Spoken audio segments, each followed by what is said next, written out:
Feathers, an excerpt from Cathedral. Stories by Raymond Carver. This friend of mine from work, Bud, he asked Fran and me to supper. I didn't know his wife and he didn't know Fran, so that made us even. But Bud and I were friends, and I knew there was a little baby at Bud's house. That baby must have been 8 months old when Bud asked us to supper. Where'd those 8 months go? Hell, where's the time gone since? I remember the day Bud came to work with a box of cigars. He handed them out in the lunchroom. They were drugstore cigars, Dutch Masters, but each cigar had a red sticker on it and a wrapper that said, "It's a boy." I didn't smoke cigars, but I took one anyway. "Take a couple," Bud said. He shook the box. "I don't like cigars either. This is her idea." He was talking about his wife, Ola. I'd never met Bud's wife, but once I'd heard her voice over the telephone. It was a Saturday afternoon, and I didn't have anything I wanted to do, so I called Bud to see if he wanted to do anything. This woman picked up the phone and said, "Hello?" I blanked and I couldn't remember her name, Bud's wife. Bud had said her name to me any number of times, but it went in one ear and out the other. "Hello," the woman said. I could hear a TV going. Then the woman said, "Who is this?" I heard a baby start up. "Bud," the woman called. "What?" I heard Bud say. I still couldn't remember her name, so I hung up. The next time I saw Bud at work, I sure as hell didn't tell him I'd called, but I made a point of getting him to mention his wife's name. "Ola," he said. "Ola," I said to myself. "Ola." "No big deal," Bud said. We were in the lunchroom drinking coffee. "Just the four of us, you and your missus and me and Ola. Nothing fancy. Come around 7. She feeds the baby at 6. She'll put him down after that, and then we'll eat. Our place isn't hard to find, but here's a map." He gave me a sheet of paper with all kinds of lines indicating major and minor roads, lanes and such, with arrows pointing to the 4 poles of the compass. A large X marked the location of his house. I said, "We're looking forward to it." But Fran wasn't too thrilled. That evening, watching TV, I asked her if we should take anything to Bud's. "Like what?" Fran said. "Did he say to bring something? How should I know? I don't have any idea." She shrugged and gave me this look. She'd heard me before on the subject of Bud, but she didn't know him and she wasn't interested in knowing him. "We could take a bottle of wine," she said. "But I don't care. Why don't you take some wine?" She shook her head. Her long hair swung back and forth over her shoulders. "Why do we need other people?" she seemed to be saying. "We have each other." "Come here," I said. She moved a little closer so I could hug her. Fran's a big, tall drink of water. She has this blonde hair that hangs down her back. I picked up some of her hair and sniffed it. I wound my hand in her hair. She let me hug her. I put my face right up in her hair and hugged her some more. Sometimes when her hair gets in the way, she has to pick it up and push it over her shoulder. She gets mad at it. "This hair," she says, "nothing but trouble." Fran works in a creamery and has to wear her hair up when she goes to work. She has to wash it every night and take a brush to it when we're sitting in front of the TV. Now and then she threatens to cut it off, but I don't think she'd do that. She knows I like it too much. She knows I'm crazy about it. I tell her I fell in love with her because of her hair. I tell her I might stop loving her if she cut it. Sometimes I call her Swede. She could pass for a Swede. Those times together in the evening, she'd brush her hair and we'd wish out loud for things we didn't have. We wished for a new car. That's one of the things we wished for. And we wished we could spend a couple weeks in Canada. But one thing we didn't wish for was kids. The reason we didn't have kids was that we didn't want kids. Maybe sometime, we said to each other, but right then, we were waiting. We thought we might keep on waiting. Some nights we went to a movie. Other nights we just stayed in and watched TV. Sometimes Fran baked things for me and we'd eat whatever it was all in a sitting. Maybe they don't drink wine, I said. Take some wine anyway, Fran said. If they don't drink it, we'll drink it. White or red, I said. We'll take something sweet, she said, not paying me any attention. But I don't care if we take anything. This is your show. Let's not make a production out of it, or else I don't want to go.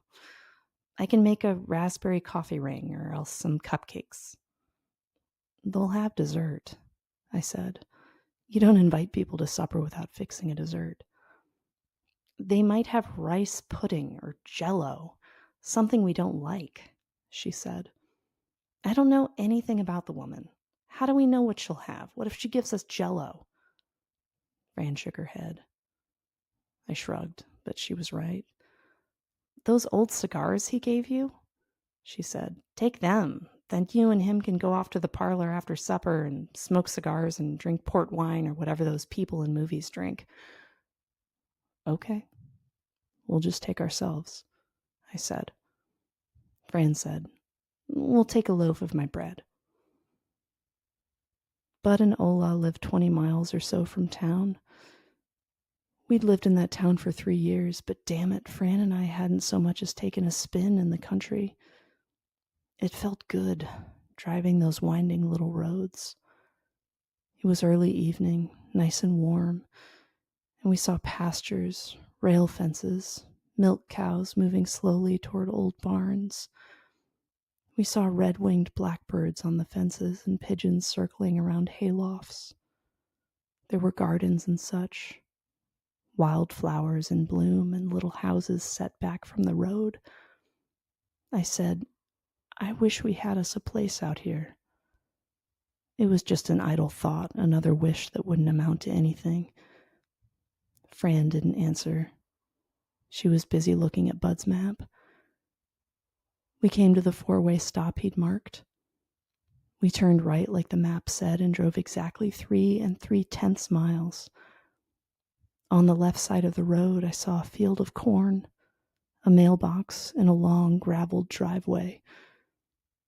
At the end of the driveway, back in some trees, stood a house with a front porch. There was a chimney on the house, but it was summer, so of course no smoke rose from the chimney. But I thought it was a pretty picture, and I said so to Fran. It's the sticks out here, she said. I turned into the drive. Corn rose up on both sides of the drive. Corn stood higher than the car. I could hear gravel crunching under the tires. As we got up close to the house, we could see a garden with green things the size of baseballs hanging from vines. What's that? I said. How should I know? She said. Squash, maybe? I don't have a clue. Hey, Fran, I said. Take it easy. She didn't say anything. She drew in her lower lip and let it go. She turned off the radio as we got close to the house. A baby swing set stood in the front yard and some toys lay on the porch. I pulled up in the front and stopped the car. It was then that we heard this awful squall.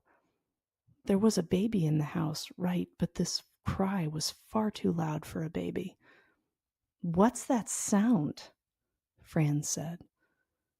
Then something as big as a vulture flapped heavily down from one of the trees and landed just in front of the car. It shook itself. It turned its long neck toward the car, raised its head, and regarded us. "God damn it," I said. I sat there with my hands on the wheel and stared at the thing. "Can you believe it?" Fran said. "I never saw a real one before." We both knew it was a peacock, sure, but we didn't say the word out loud. We just watched it. The bird turned its head up in the air and made this harsh cry again. It had fluffed itself out and looked about twice the size it had been when it landed. "God damn," I said again. We stayed where we were in the front seat. The bird moved forward a little. Then it turned its head to the side and braced itself. It kept its bright, wild eye right on us. Its tail was raised, and it was like a big fan folding in and out. There was every color in the rainbow shining from that tail. "My God," Fran said quietly. She moved her hand over to my knee. "God damn," I said. There was nothing else to say. The bird made this strange wailing sound once more. "Meow, meow," it went. If it had been something I was hearing late at night and for the first time, I'd have thought it was somebody dying, or something else wild and dangerous. The front door opened and Bud came out on the porch. He was buttoning his shirt. His hair was wet. It looked like he'd just come from the shower. "Shut yourself up, Joey," he said to the peacock. He clapped his hands at the bird. The thing moved back a little. "That's enough now. That's right, shut up. You shut up, you old devil." Bud came down the steps. He tucked in his shirt as he came over to the car. He was wearing what he always wore to work, blue jeans and a denim shirt. I had on my slacks and a short-sleeved sports shirt, my good loafers. When I saw what Bud was wearing, I didn't like what I was dressed up. "Glad you could make it," Bud said as he came over beside the car. "Come on inside." "Hey, Bud," I said. Fran and I got out of the car. The peacock stood off a little to one side, dodging its mean-looking head this way and that. We were careful to keep some distance between it and us. "Any trouble finding the place?" Bud said to me. He hadn't looked at Fran. He was waiting to be introduced. "Good directions," I said. "Hey, Bud, this is Fran. Fran, Bud. She's got the word on you, Bud." He laughed and they shook hands. Fran was taller than Bud. Bud had to look up. "He talks about you," Fran said. She took her hand back. "Bud this, Bud that. You're about the only person down there he talks about. I feel like I know you." She was keeping an eye on the peacock. It had moved over near the porch. "Oh, this here's my friend," Bud said. "He ought to talk about me." Bud said this, and then he grinned and gave me a little punch on the arm. Fran went on holding her loaf of bread. She didn't know what to do with it. She gave it to Bud. "We brought you something." Bud took the loaf. He turned it over and looked at it as if it was the first loaf of bread he'd ever seen. "This is real nice of you." He brought the loaf up to his face and sniffed it. "Fran baked that bread," I told Bud. Bud nodded. Then he said, "Let's go inside and meet the wife and mother." He was talking about Ola, sure. Ola was the only mother around. Bud had told me his own mother was dead and that his dad had pulled out when Bud was a kid. The peacock scuttled ahead of us and then hopped onto the porch when Bud opened the door. It was trying to get inside the house. "Oh," said Fran, as the peacock pressed itself against her leg. "Joey, goddammit," Bud said. He thumped the bird on the top of its head. The peacock backed up on the porch and shook itself. The quills in its train rattled as it shook. Bud made as if to kick it, and then the peacock backed up some more. Then Bud held the door for us. She lets the goddamn thing in the house. Before long, it'll be wanting to eat at the goddamn table and sleep in the goddamn bed. Fran stopped just inside the door. She looked back at the cornfield. You have a nice place, she said. Bud was still holding the door. Don't they, Jack? You bet, I said. I was surprised to hear her say it. A place like this is not all it's cracked up to be, Bud said, still holding the door. He made a threatening move toward the peacock. Keeps you going, never a dull moment. Then he said, Step on inside, folks. I said, Hey, Bud, what's growing over there? Them's tomatoes, Bud said. Some farmer I got, Fran said, shook her head. Bud laughed. We went inside. This plump little woman with her hair done up in a bun was waiting for us in the living room. She had her hands rolled up in her apron. The cheeks of her face were bright red. I thought at first she might be out of breath or else mad at something. She gave me the once-over, and then her eyes went to Fran. Not unfriendly, just looking. She stared at Fran and continued to blush. Bud said, Hola, this is Fran, and this is my friend Jack. You know all about Jack. Folks, this is Ola. He handed Ola the bread. What's this? She said. Oh, it's homemade bread. Well, thanks. Sit down anywhere. Make yourselves at home. Bud, why don't you ask them what they'd like to drink? I've got something on the stove. Ola said that and went back into the kitchen with the bread. Have a seat, Bud said. Fran and I plunked ourselves down on the sofa. I reached for my cigarettes. Bud said, Here's an ashtray. He picked up something heavy from the top of the TV. Use this, he said, and he put the thing down on the coffee table in front of me. It was one of those glass ashtrays made to look like a swan. I lit up and dropped the match into the opening on the swan's back. I watched a little wisp of smoke drift out of the swan. The color TV was going, so we looked at that for a minute. On the screen, stock cars were tearing around a track. The announcer talked in a grave voice, but it was like he was holding back some excitement too. We're still waiting to have official confirmation, the announcer said. You want to watch this? Bud said. He was still standing. I said I didn't care, and I didn't. Fran shrugged. What difference could it make to her? She seemed to say. The day was shot anyway. There's only about 20 laps left, Bud said. It's close now. There was a big pileup earlier. Knocked out half a dozen cars. Some drivers got hurt. They haven't said yet how bad. Leave it on, I said. Let's watch it. Maybe one of those damn cars will explode right in front of us, Fran said.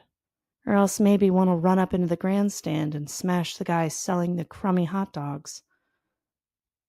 She took a strand of her hair between her fingers and kept her eyes fixed on the TV. Bud looked at Fran to see if she was kidding. That other business, that pileup, was something. One thing led to another. Cars, parts of cars, people all over the place. Well, what can I get you? We have ale. There's a bottle of Old Crow. What are you drinking? I said to Bud. Ale, Bud said. It's good and cold. I'll have ale, I said. I'll have some of that Old Crow and a little water, Fran said. In a tall glass, please, with some ice. Thank you, Bud. Can do, Bud said. He threw another look at the TV and moved off to the kitchen. Fran nudged me and nodded to the direction of the TV. Look up on top, she whispered. Do you see what I see? I looked at where she was looking. There was a slender red vase into which somebody had stuck a few garden daisies. Next to the vase, on the doily, sat an old plaster of Paris cast of the most crooked, jaggedy teeth in the world. There were no lips to the awful-looking thing and no jaw either, just these old plaster teeth packed into something that resembled thick yellow gums. Just then, Ola came back with a can of mixed nuts and a bottle of root beer. She had her apron off now. She put the can of nuts onto the coffee table next to the swan. She said, "Help yourselves. Bud's getting your drinks." Ola's face came on red as she said this. She sat down in an old cane rocking chair and set it in motion. She drank from her root beer and looked at the TV. Bud came back carrying a little wooden tray with Fran's glass of whiskey and water and my bottle of ale. He had a bottle of ale on the tray for himself. "You want a glass?" he asked me. I shook my head. He tapped me on the knee and turned to Fran. She took her glass from Bud and said, "Thanks." Her eyes went to the teeth again. Bud saw where she was looking. The cars screamed around the track. I took the ale and gave my attention to the screen. The teeth were none of my business.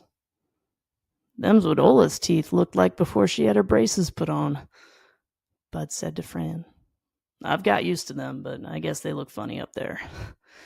For the life of me, I don't know why she keeps them around." He looked over to Ola. Then he looked at me and winked. He sat down in his lazy boy and crossed one leg over the other. He drank from his ale and gazed at Ola. Ola turned red once more. She was holding her bottle of root beer. She took a drink of it, and then she said, "They're to remind me how much I owe Bud." "What was that?" Fran said. She was picking through the can of nuts, helping herself to the cashews. Fran stopped what she was doing and looked at Ola. "Sorry, I missed that." Fran stared at the woman and waited for whatever thing it was she'd say next. Ola's face turned red again. "I've got lots of things to be thankful for," she said. "That's one of the things I'm thankful for. I keep them around to remind me how much I owe Bud." She drank from her root beer. Then she lowered the bottle and said, "You've got pretty teeth, Fran. I noticed right away. But these teeth of mine, they came in crooked when I was a kid." With her fingernail, she tapped a couple of her front teeth. She said, "My folks couldn't afford to fix teeth. These teeth of mine came in just any which way. My first husband didn't care what I looked like. No, he didn't. He didn't care about anything except where his next drink was coming from. He had only one friend in this world, and that was his bottle." She shook her head. "Then Bud came along and got me out of that mess. After we were together, the first thing Bud said was, 'We're going to have them teeth fixed.' That mold was made right after I met Bud and on the occasion of my second visit to the orthodontist, right before the braces went on." Ola's face stayed red. She looked at the picture on the screen. She drank from her root beer and didn't seem to have any more to say. "That orthodontist must have been a whiz," Fran said. She looked back at the horror show teeth on top of the TV. "He was great," Ola said. She turned in her chair and said, "See?" She opened her mouth and showed us her teeth once more, not a bit shy now. Bud had gone to the TV and picked up the teeth. He walked over to Ola and held them up against Ola's cheek. "Before and after," Bud said. Ola reached up and took the mold from Bud. "You know something? The orthodontist wanted to keep this." She was holding it in her lap while she talked. "I said nothing doing. I pointed out to him they were my teeth. So he took pictures of the mold instead. He told me he was going to put the pictures in a magazine." Bud said, "Imagine what kind of magazine that'll be. Not much call for that kind of publication, I don't think," he said, and we all laughed. "After I got the braces off, I kept putting my hand up to my mouth when I laughed, like this," she said. Sometimes I still do it. Habit. One day Bud said, "You can stop doing that anytime, Ola. You don't have to hide teeth as pretty as that. You have nice teeth now." Ola looked over at Bud. Bud winked at her. She grinned and lowered her eyes. Fran drank from her glass. I took some of my ale. I didn't know what to say to this. Neither did Fran. But I knew Fran would have plenty to say about it later. I said, "Ola, I called here once.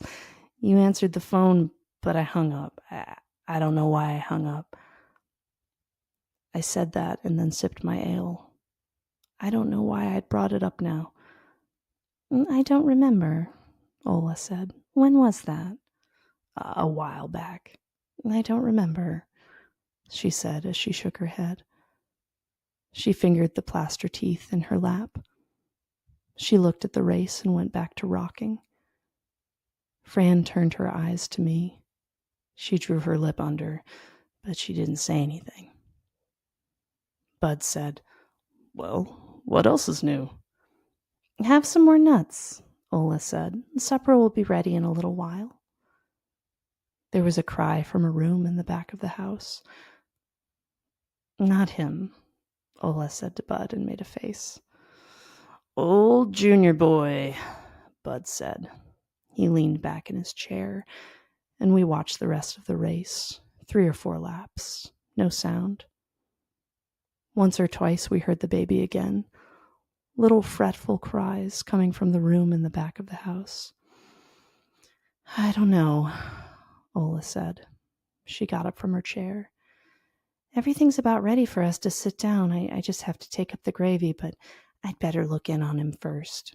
Why don't you folks go out and sit at the table? I'll just be a minute." "I'd like to see the baby," Fran said.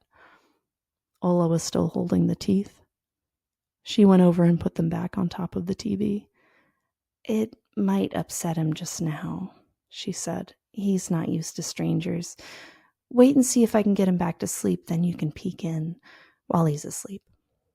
She said this and she went down the hall to a room where she opened a door.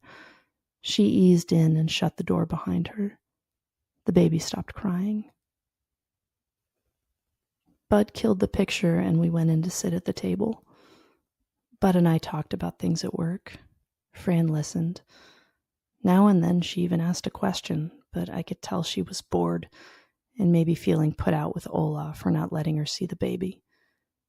She looked around Ola's kitchen. She wrapped a strand of hair around her fingers and checked out Ola's things. Ola came back into the kitchen and said, "I changed him and gave him his rubber duck. Maybe he'll let us eat now, but don't bet on it." She raised a lid and took a pan off the stove. She poured red gravy into a bowl and put the bowl on the table. She took lids off some other pots and looked to see that everything was ready. On the table were baked ham, sweet potatoes, mashed potatoes, lima beans, corn on the cob, salad greens. Fran's loaf of bread was in a prominent place next to the ham. "Oh, I forgot the napkins," Ola said. "You all get started. Who wants what to drink? Bud drinks milk with all of his meals." "Milk's fine," I said. Water for me," Fran said. "But I can get it. I don't want you waiting on me. You have enough to do." She made as if to get up from her chair. Ola said, "Oh, please, your company. Sit still. Let me get it." She was blushing again. We sat with our hands in our laps and waited. I thought about those plaster teeth. Ola came back with napkins, big glasses of milk for Bud and me, and a glass of ice water for Fran. Fran said, "Thanks." "You're welcome," Ola said. Then she seated herself. Bud cleared his throat. He bowed his head and said a few words of grace. He talked in a voice so low I could hardly make out the words, but I got the drift of things. He was thanking the higher power for the food we were about to put away. "Amen," Ola said when he'd finished. Bud passed me the platter of ham and helped himself to some mashed potatoes. We got down to it then. We didn't say much except now and then Bud or I would say, "This is real good ham," or "This sweet corn is the best sweet corn I ever ate." "This bread is what's special," Ola said. "I'll have some more salad, please, Ola," Fran said, softening up, maybe a little. "Have more of this," Bud would say as he passed me the platter of ham or else the bowl of red gravy. From time to time we heard the baby make its noise.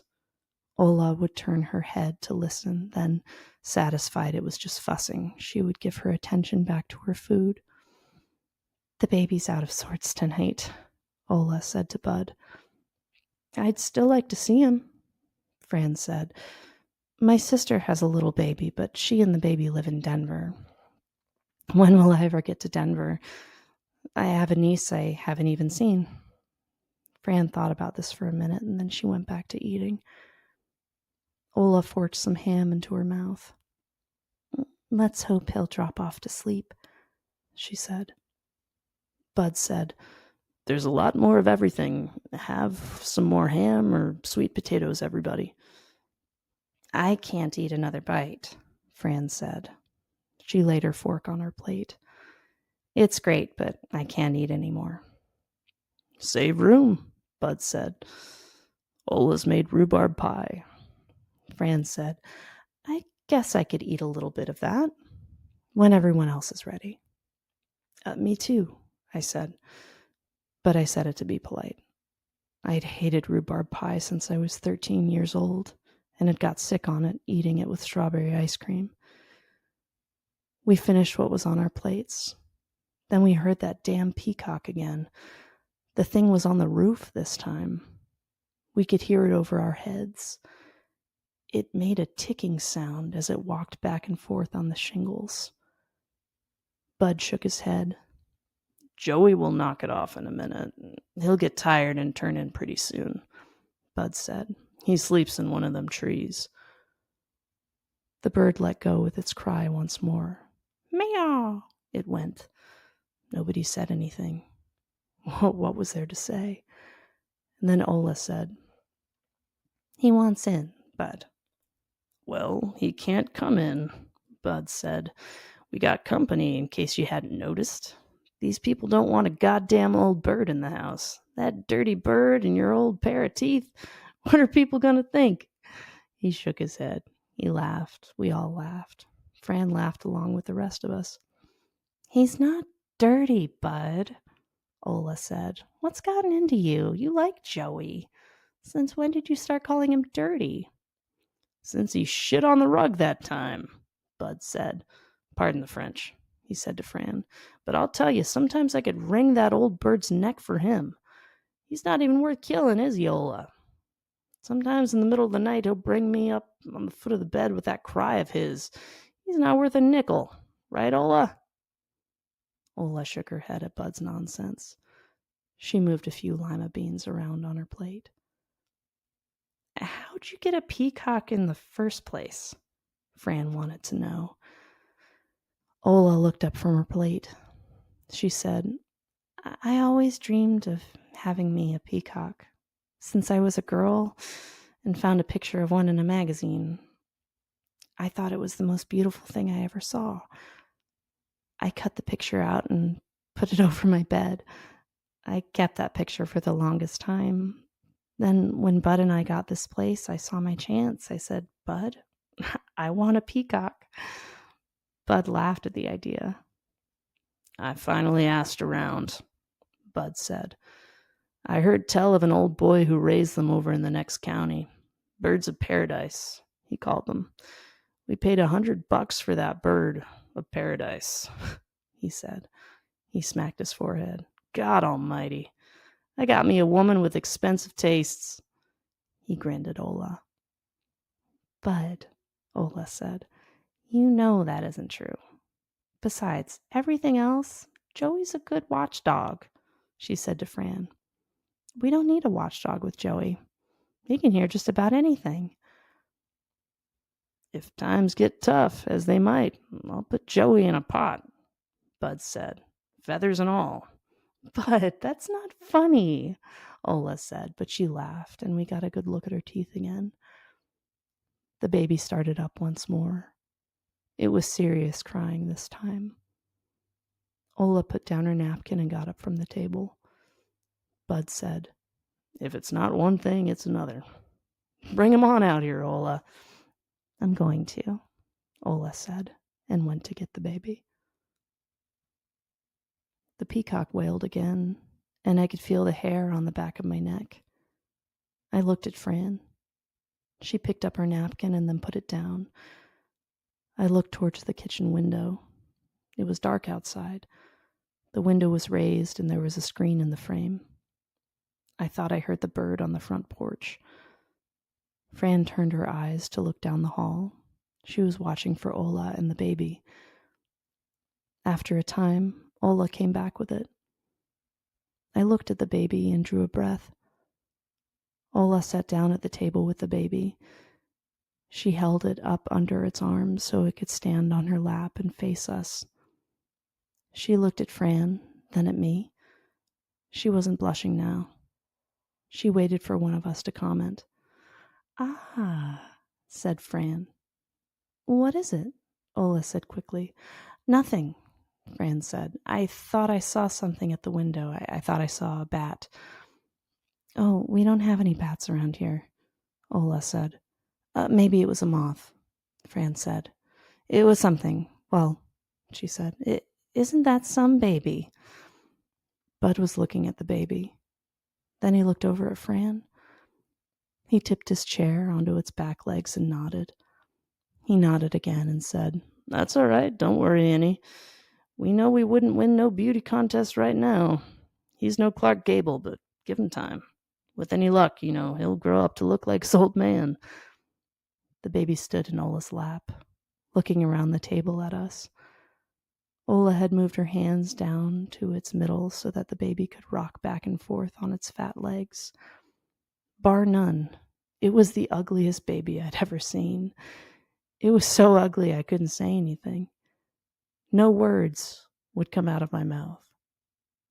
I don't mean it was diseased or disfigured, nothing like that. It was just ugly. It had a big red face, pop eyes, a broad forehead, and these big fat lips. It had no neck to speak of, and it had 3 or 4 fat chins. Its chins rolled right up under its ears, and its ears stuck out from its bald head. Fat hung over its wrists. Its arms and fingers were fat. Even calling it ugly does it credit. The ugly baby made its noise and jumped up and down in its mother's lap. Then it stopped jumping. It leaned forward and tried to reach its fat hand onto Ola's plate. I've seen babies. When I was growing up, my 2 sisters had a total of 6 babies. I was around babies a lot when I was a kid. And I've seen babies in stores and so on, but this baby beat anything. Fran stared at it too. I guess she didn't know what to say either. He's a big fellow, isn't he? She said. Bud said, He'll be God by turning for football before long. He sure as hell won't go without meals around this house. As if to make sure of this, Ola plunged her fork into some sweet potatoes and brought the fork up to the baby's mouth. He's my baby, isn't he? She said to the fat thing, ignoring us. The baby leaned forward and opened up for the sweet potatoes. It reached for Ola's fork as she guided the sweet potatoes into its mouth and clamped down. The baby chewed the stuff and rocked some more on Ola's lap. It was so pop-eyed, it was like it was plugged into something. Fran said, He's some baby, Ola. The baby's face screwed up. It began to fuss all over again. Let Joey in, Ola said to Bud. Bud let the legs of his chair come down on the floor.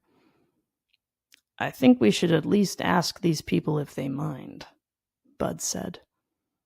Ola looked at Fran, and then she looked at me. Her face had gone red again. The baby kept prancing in her lap, squirming to get down.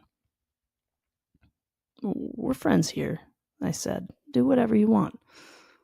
Bud said, "Maybe they don't want a big old bird like Joey in the house. Did you ever think of that, Ola?" "Do you folks mind?" Ola said to us, "if Joey comes inside?" Things got headed in the wrong direction with that bird tonight. The baby, too, I think. He's used to having Joey come in and fool around with him a little before his bedtime. Neither of them can settle down tonight. "Don't ask us," Fran said. "I don't mind if he comes in.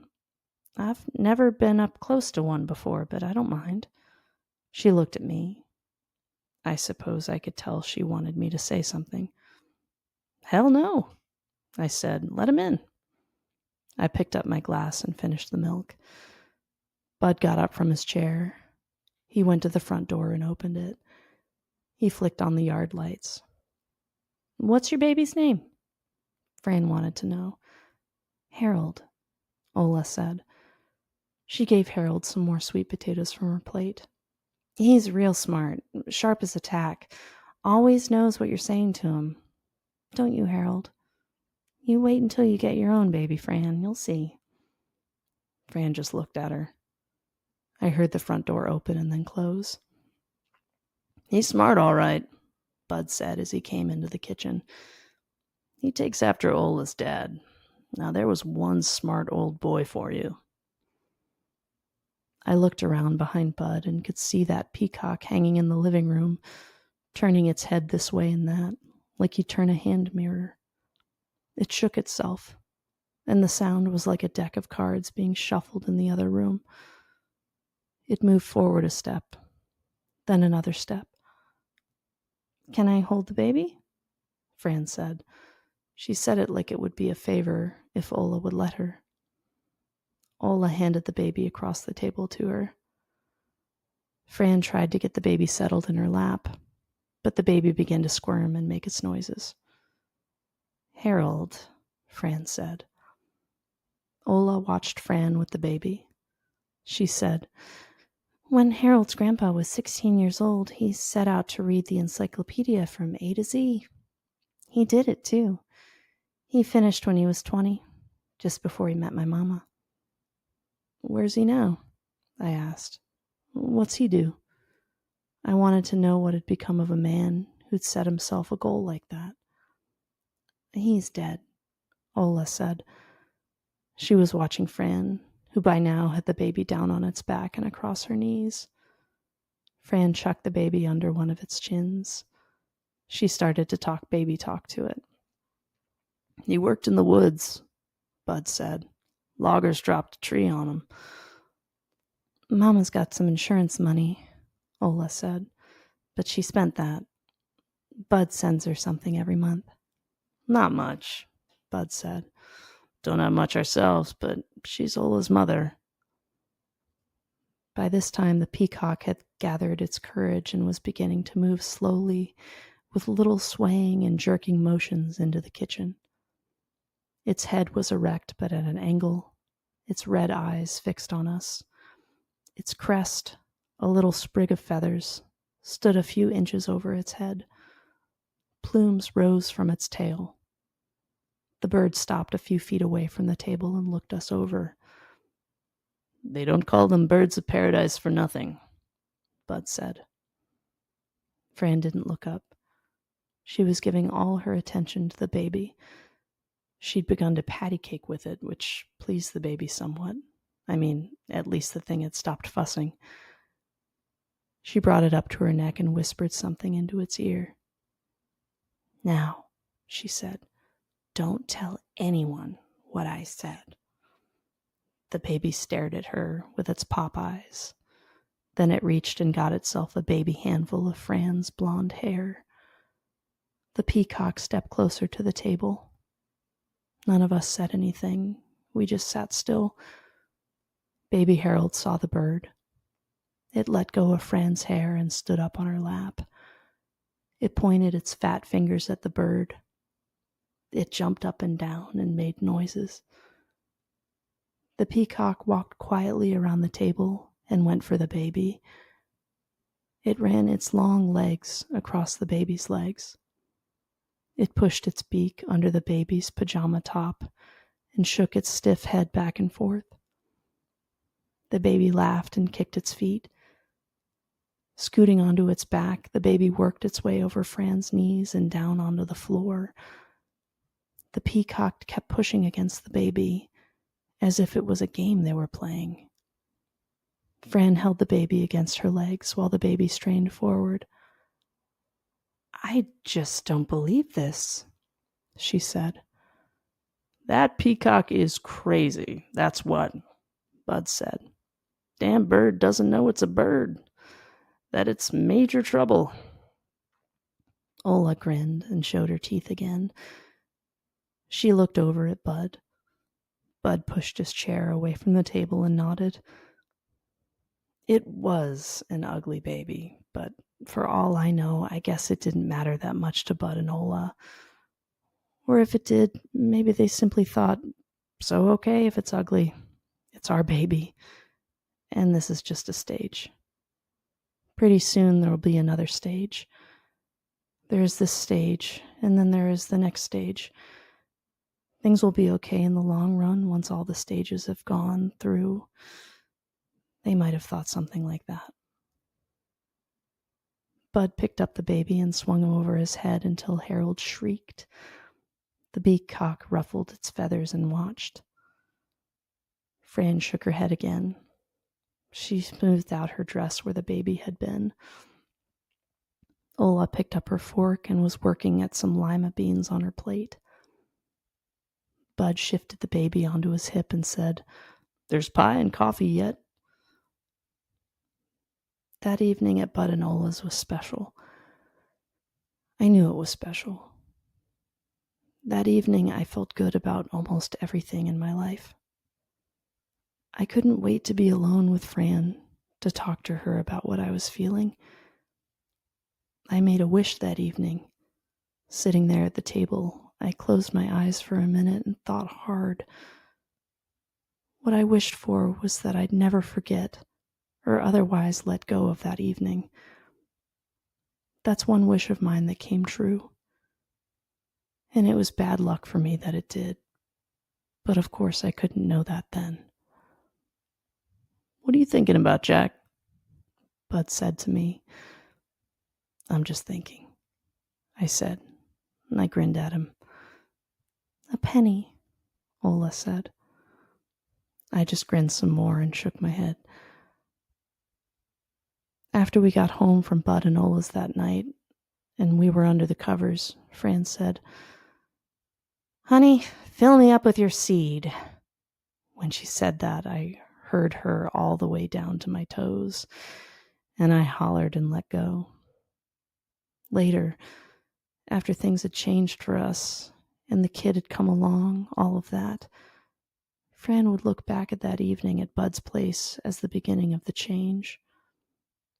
But she's wrong.